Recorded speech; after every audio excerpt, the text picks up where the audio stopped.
Bonjour Christian. Vous êtes éditrice de la maison d'édition La Doxa et vous êtes aussi l'organisatrice donc de la rentrée du livre gabonais. Alors, la rentrée du livre gabonais de Paris, c'est un événement qui est organisé à Paris depuis 4 ans déjà. Donc, on est à la 4e édition et qui a pour objectif en fait de faire la promotion de la littérature gabonaise sur la place de Paris. Donc, on a commencé la première édition à la Maison de l'Afrique. La deuxième édition aussi s'est déroulée là-bas et puis depuis l'année dernière, donc la 3e édition, s'est organisée ici à l'ambassade du Gabon en France et la 4e édition, donc voilà, c'est les 2 éditions qu'on organise ici. Donc ça fait 2 fois ici, 2 fois qu'on le fait ici. Enfin l'ambassade du Gabon, la nous maison accueille. des Gabonais. La maison des Gabonais nous accueille et c'est tant mieux pour nous d'ailleurs. C'est voulu, c'est ce que vous voulez? Alors, ce qui s'est passé, c'est que un des conseillers d'ambassade était venu à un événement qu'on organisait à l'extérieur et il trouvait que c'était qu'on gagnerait tous d'ailleurs à ce que l'événement se fasse ici. Donc l'événement était organisé ici l'année dernière, voilà, sur invitation et cette année on a fait une demande pour que ce soit organisé ici à nouveau, dans l'idée que l'événement soit fixé non seulement dans le temps mais aussi dans un lieu. Je me souviens qu'il y a quelques années déjà, il y avait eu un salon du livre gabonais à Paris qui était organisé par le professeur Grégoire Biyogo.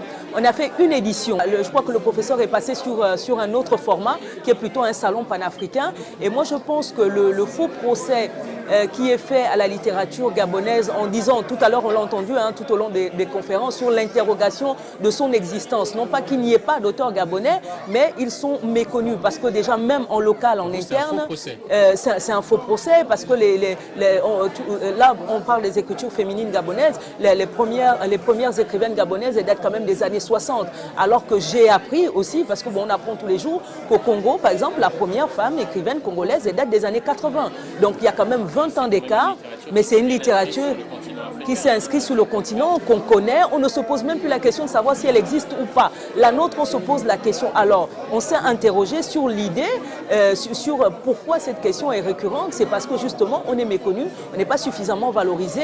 Quand j'ai commencé à organiser la rentrée du livre gabonais de Paris, je ne me suis pas interrogé sur les coûts.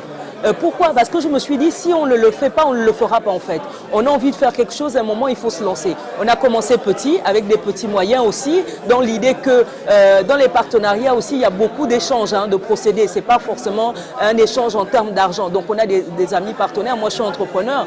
Donc il y a d'autres entrepreneurs que je rencontre sur d'autres plateformes qui sont là avec nous, notamment Dan Kukemi, qui est là depuis le début et qui, lui, s'attelle justement à immortaliser ces moments, justement en les filmant et en les rendant disponibles. Il y a des partenaires des médias aussi qui s'associent chaque année à nous pour donner un cachet différent à cet événement-là.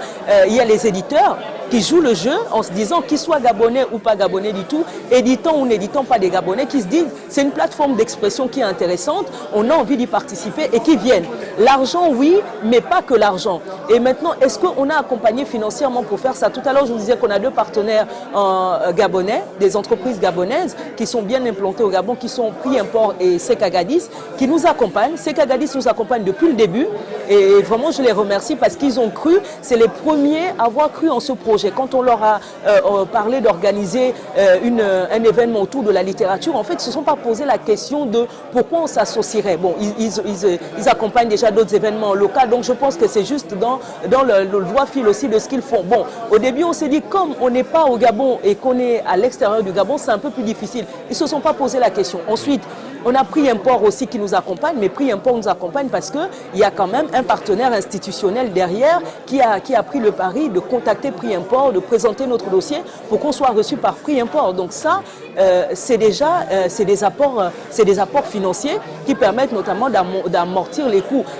Les 2 premières années, on louait des salles à l'extérieur. Depuis l'année dernière, on ne loue pas de salle, mais tant mieux pour nous parce qu'il y a plus de monde et le cadre qui nous est offert ici est grand. Et donc, je pense que ça, c'est un peu plus que de l'argent quand même. On a envoyé des courriers, on a entendu parler de certaines entreprises en local qui accompagnent des événements sportifs, des événements culturels, des artistes de façon un peu disparate. On s'est dit, pourquoi pas le livre? Donc, on a osé, on a allé vers eux. Bon, c'est vrai que les gens veulent, comme c'est des entreprises qui sont implantées au Gabon, ils veulent peut-être avoir plus une visibilité en local. Ils se disent, soutenir un événement, même s'il y a Gabon à l'intérieur, qui se déroule quand même en France, qu'est-ce qu'on y gagne? Mais à Sekagadis, ils ne se sont pas posé la question. Voilà, j'en ai discuté avec un collaborateur justement du PDG de Sekagadis, et il m'a dit pourquoi pas, tente le coup, fais-le, et puis on accompagne bien des activités. Je ne pense pas que le fait que vous soyez situé, que l'événement se déroule en France, sera en fait un frein. On a osé et puis ça a marché. Les entreprises françaises basées à Paris pour soutenir le livre gabonais, ce n'est pas évident. On a fait quelques tests. Africaines? Pas africaines, pas forcément africaines. Je crois que les entreprises africaines qu'on a démarchées, il y en avait 2. Mais sinon, on a démarché d'autres entrepreneurs, de la diversité, j'entends, parce que ce n'était pas que des Africains, mais c'était soit des Français en guillemets de souche ou des personnes venant des ailleurs, mais la pertinence même d'accompagner une littérature gabonaise ne se fait pas ressentir forcément. Et je pense que c'est justifié, justement. Je pense que les entreprises qui gagnent, sans vouloir me fermer encore une fois, qui gagnent à vraiment nous accompagner dans cet élan-là, c'est peut-être des entreprises gabonaises ou même africaines qui sont basées ici ou qui sont basées sur le continent. Parce que la visibilité, elle est autre.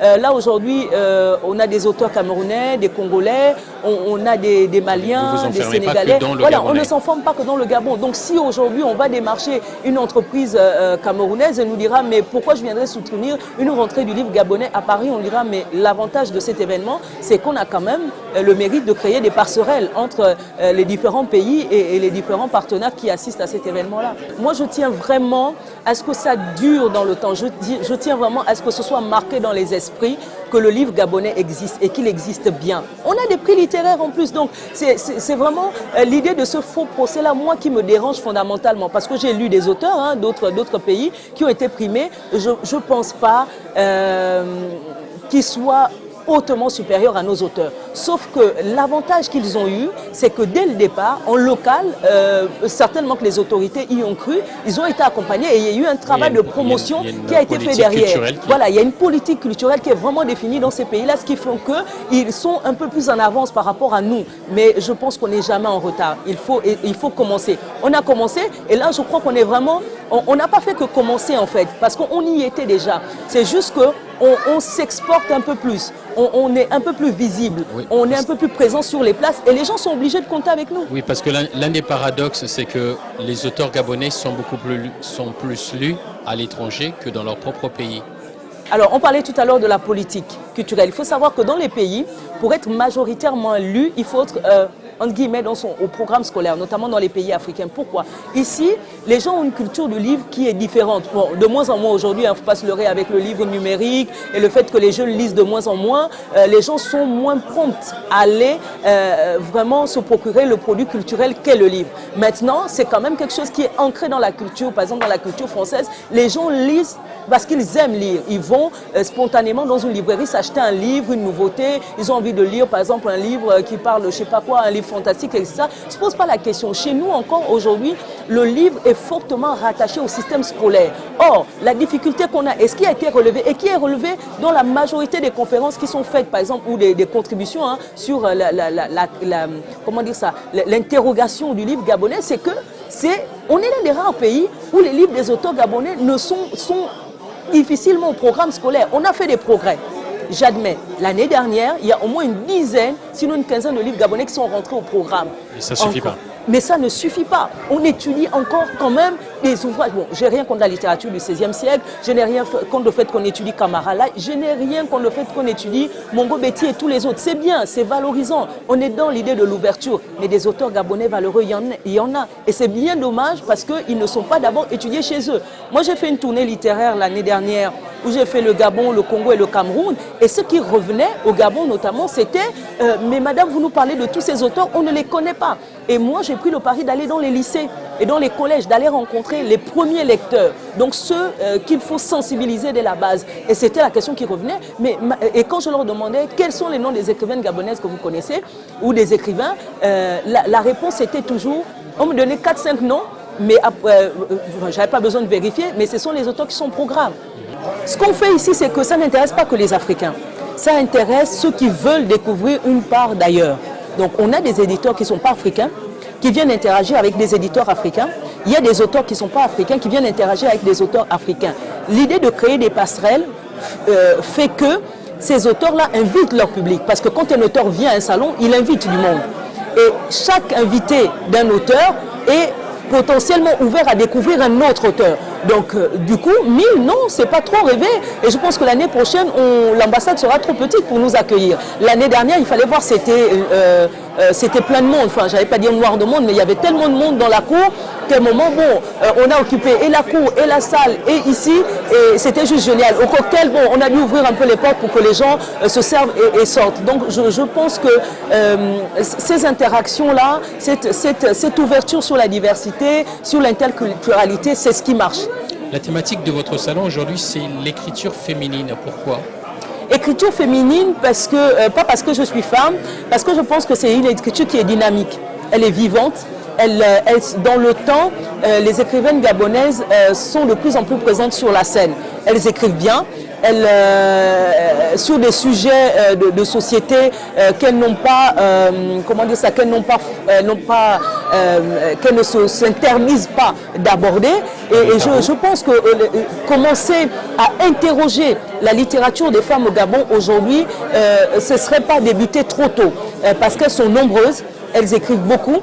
Les productions, quand on regarde un fichier qui est bien sur le site des éditions Raponda Walker, puisque aujourd'hui, je les cite parce que ce sont les seuls qui font justement le recensement des auteurs gabonais dans le monde, enfin du moins pour ceux dont ils reçoivent les informations, les femmes écrivent beaucoup.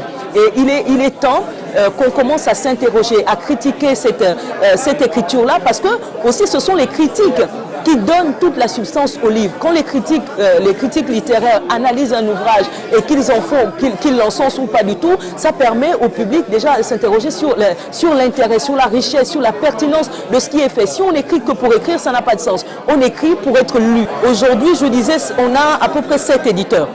Voilà, qui majoritairement sont des éditrices françaises en fait, voilà, qui ont accepté de participer, qui sont là déjà depuis le début. Hein. Certaines sont là depuis la première, d'autres depuis la deuxième édition. Donc chaque année, elles viennent et elles amènent d'autres éditeurs. Bon, on a 2 éditeurs, notamment les éditions qui n'ont pas pu être là cette année, pour des raisons de calendrier aussi, et puis les éditions Gédank, qui sont là depuis le début, qui n'ont pas pu être là aussi cette année pour des raisons d'organisation interne.